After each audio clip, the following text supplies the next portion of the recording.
Jadi mata kuliah Pancasila itu kewarganegaraan 2 SKS, yaitu Pak Rizky Gumilang dan Pak Arifin ya. Kemudian ya, semua 2 SKS itu teori semua ya, tidak menggunakan praktik.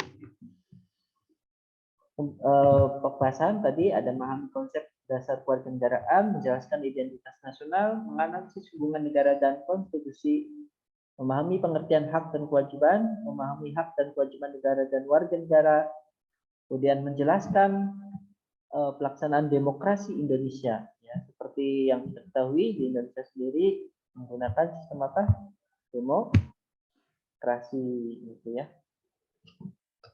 Kemudian memahami tentang konsep negara hukum, memahami pelaksanaan hak asasi manusia. Nah ini juga sangat penting ya, memahami pelaksanaan hak asasi manusia. Yang kalian ketahui hak asasi manusia itu apa aja coba?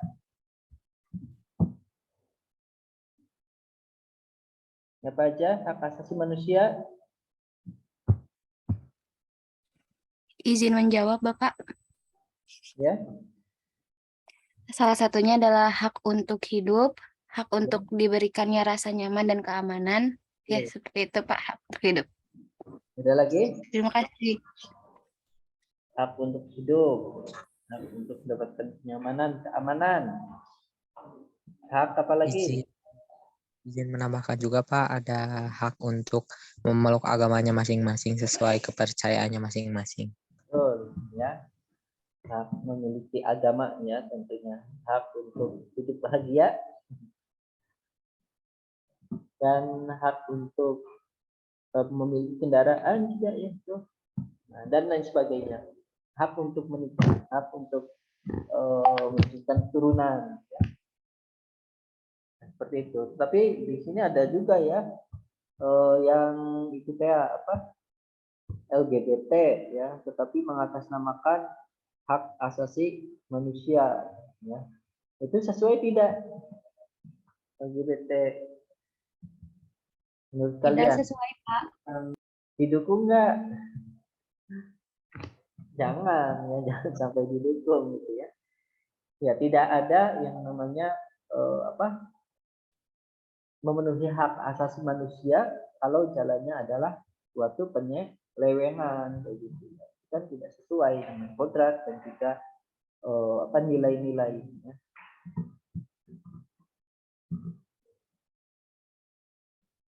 Kemudian hak asasi manusia untuk hidup ya, namun seperti sekarang juga kan ya, nyawa manusia itu sangat mahal sekali gitu ya. Jangan sampai dianggap murah ya.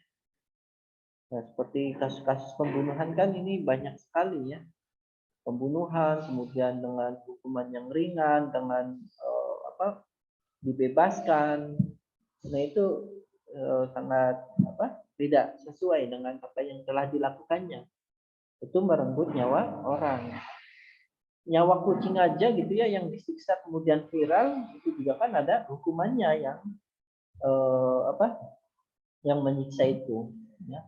Apalagi ini nyawa manusia, ya jangan dianggap sepele. Ya, jangan sampai ya nyawa hewan itu lebih tinggi ya, hukumannya berat, tapi membunuh orang hukumannya ringan ya.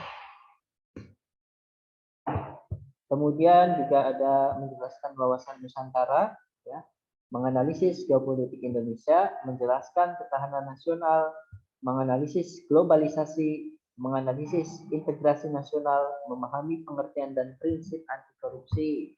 Ini ya. Ketahanan nasional itu juga tentu harus ada kekuatan, keamanan ya, agar negara kita itu tidak dihancurkan ya, agar negara kita itu tidak dijajah kembali gitu ya.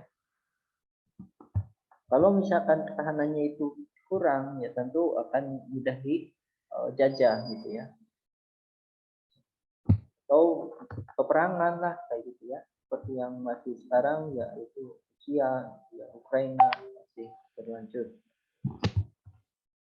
Kemudian ada globalisasi ya, tentunya budaya ataupun nilai Indonesia itu tersebar ke luar negeri gitu ya, kayak misalkan penggunaan batik itu kan dari ini tetapi sudah mendunia juga gitu ya. Kemudian musik ya termasuk dangdut itu ya sekarang diterima oleh negara-negara luar gitu ya. Dari luarnya juga ya masuk ke Indonesia. Contohnya apa? Contohnya kayak Korea-Koreaan gitu ya. Jadi pada masuk sini. Makanan juga serba Korea ya. Style juga. Itu kan globalisasi ya. Tapi ya tentunya tetap ya kita ada aturan-aturannya. Mana yang baik diambil ataupun kalau buruk ya jangan diikutin ya.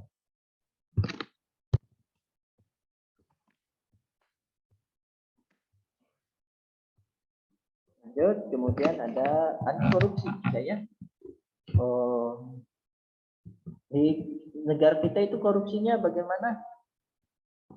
Sudah tidak ada atau bagaimana yang kalian ketahui? Sangat merajalela, Bapak. Sangat merajalela. Tinggi. Terus apa lagi? Tinggi juga, Pak. Masih ada, Pak. Tidak ada korupsi. Mantap ya. Alhamdulillah. Tidak ada yang ketahuan, Pak. Tapi banyak yang korupsinya. Ya, itu ya.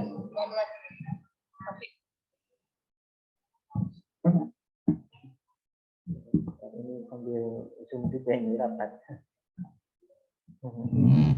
Banyak sekali ya terjadi korupsi seperti itu dan itu sangat miris sekali ya. Bahkan hukumannya juga ya mungkin bisa dilihat kurang kayak gitu ya. Orang maling ayam, orang maling hal sepele, tapi ada yang bahkan dibunuh ya, ada yang bahkan dibakar, ada yang di penjara lebih lama. Itu kan tentu kurang adil ya. Jadi misalkan yang korupsi tetapi diberikan fasilitas yang enak, diberikan apalagi kenyamanan dan hukuman yang ringan, itu kan tidak kurang berkeadilan. Tapi kalau mungkin di luar sana gitu ya, kalau yang korupsi itu langsung ditembak mati misalnya, di hukuman mati, sehingga ya untuk kejadian seperti korupsi itu bisa dihindari. Memahami faktor penyebab korupsi sebagai tantangan pembentukan wawasan Nusantara. Nah, ini ya. Yang kalian ketahui penyebab korupsi teh kumaha sih? Ada yang tahu? Izin menjawab, Pak. Ya. Karena ada kesempatan. Karena ada kesempatan. Di situ ada kesempitan nih. Ada lagi? Penyebabnya? Keserakahan, Pak. Keserakahan. Sama kurang kuat iman. Kurang beriman. Ada lagi? Mungkin gajinya yang kurang cukup, Pak, jadi dia korupsi. Gajinya kurang cukup. Korupsi ya. Gajinya padahal gede tuh ya, tetapi masih kurang wae gitu ya. Iya, Pak, kurang bersyukur. Kurang bersyukur, kurang konak. Gaya hidup yang terlalu tinggi. Gaya hidup yang terlalu tinggi. Ngikutin style gitu ya. Terlalu gengsi, Pak. Gengsi yang diutamakan. Tekanan istri, Pak. Tidak peduli pada orang lain. Wah, macam-macam ya, banyak ya jawabnya. Ya bisa juga. Nah, ini yang sering itu ya, karena biaya untuk menjadi anggota aja gitu ya, yang memiliki jabatan, katakanlah kepala desa ya, ataupun yang memiliki jabatan lah gitu ya. Mau masuknya juga udah daftarnya berapa ratus juta tuh. Ada yang habis miliaran ya, ratusan juta, ada yang sampai menjual sawah, ya, tanah dan sebagainya. Pada akhirnya ketika jadi gitu ya, naudzubillah gitu ya, yang dipikirkan itu adalah bagaimana caranya untuk balik modal kayak gitu. Itu kan tentu sangat tidak sesuai ya. Makanya ya seperti itu, banyak korupsi itu ya di awalnya juga udah dengan biaya yang besar. Kemudian memahami faktor penyebab korupsi sebagai tantangan pembentukan wawasan Nusantara ya tadi. Menganalisis implementasi nilai-nilai anti korupsi dalam proses demokrasi dalam bidang politik, pemerintahan dan kehidupan sehari-hari. Nah ini ya referensinya ya, jadi baca. Untuk pertemuannya nanti 2 minggu dengan Pak Arifin ya, 2 minggu dengan Pak Rizky Gumilang.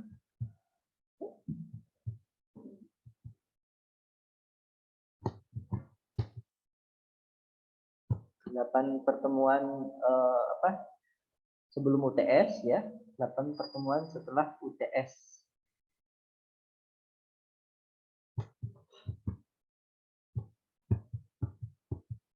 Nah, nanti seperti biasa ya kalau dari ini, untuk meningkatkan ini ya, student center learning nanti dibagi 8 kelompok ya.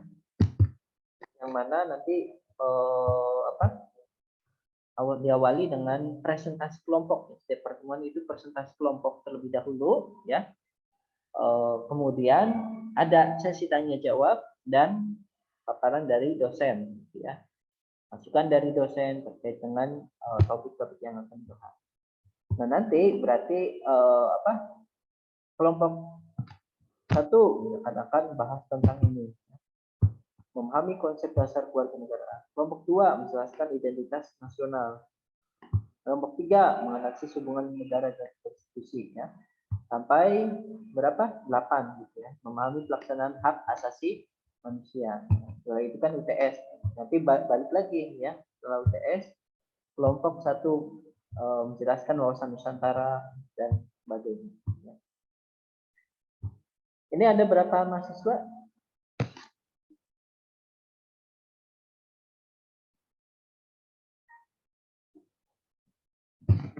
Jumlah totalnya berapa mahasiswa kelas C?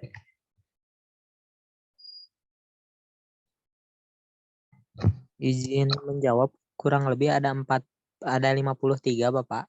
53 ya. Berarti kalau dibagi berapa? 8 kelompok berapa tuh?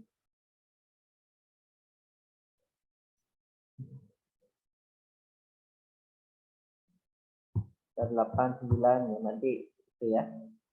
Dibagi 8 kelompok ya. Nanti bahas ini.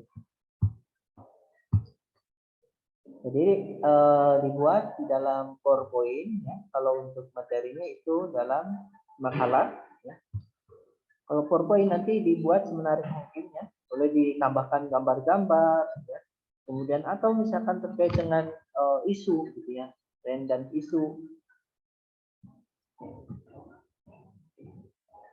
yang menyangkut yang up to date ya. Misalkan ini pelanggaran hak asasi manusia di Indonesia ya, ataupun di suatu daerah ini banyak pembunuhan gitu atau hal-hal pemicunya ya dan lain sebagainya. Nah, itu bisa ditampilkan ya. Atau misalkan tentang korupsi. Nah, bagaimana kasus-kasusnya ya atau kejadian dan tips-tipsnya untuk mencegah korupsi ya. Dan selain PowerPoint kemudian gambar juga ditambahkan videonya ya, video ya. Contoh misalkan tentang kewarganegaraan, bagaimana sih agar kita bisa tambah cinta kepada negara kita itu sendiri gitu ya. Atau misalkan tentang demokrasi yang sedang berjalan, bagaimana berita-berita yang up to date. Jadi boleh ditambahkan dengan video-video ya. Videonya ya yang sedang aja ya 5-10 menit juga ya, apa. Jadi bukan yang berjam-jam, tetapi inti pokoknya bisa dipahami. Nah, setelah paparan nanti masing-masing kelompok wajib bertanya gitu ya, minimal 1 pertanyaan gitu ya. Dan tanya jawab baru nanti diskusi kontribusi ya, masukan dari dosen. Nah, sampai di sini paham ya? Dan untuk minggu depan mungkin 2 kelompok ya, yaitu memahami konsep dasar kewarganegaraan dan menjelaskan identitas nasional. Nah, kelompok 1 dan kelompok 2 nanti presentasi gitu ya. Untuk itunya mungkin 1 bulan online gitu ya, 1 bulan offline, seperti itu ya sistemnya.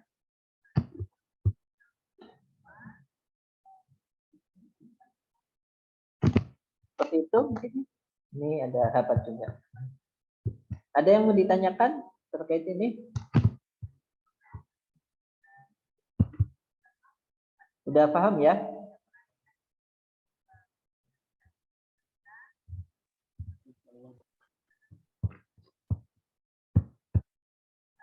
Ada yang belum mengerti?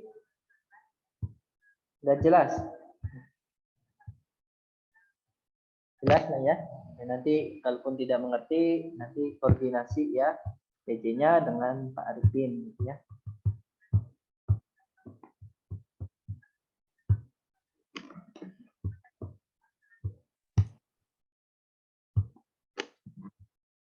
Ya, mungkin alhamdulillah ya untuk pertemuan kita cukup sampai di sini dulu aja ya. Untuk pertemuan pertama terkait pembahasan RPS ya.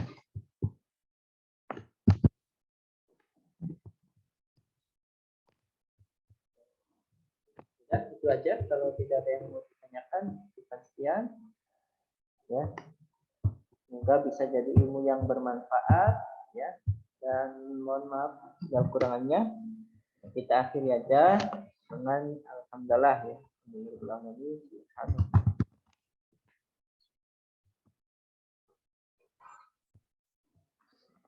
Nanti untuk TPS-nya di-share ya. Assalamualaikum warahmatullahi wabarakatuh. Waalaikumsalam warahmatullahi wabarakatuh. Terima kasih banyak, Pak. Terima kasih banyak, Pak.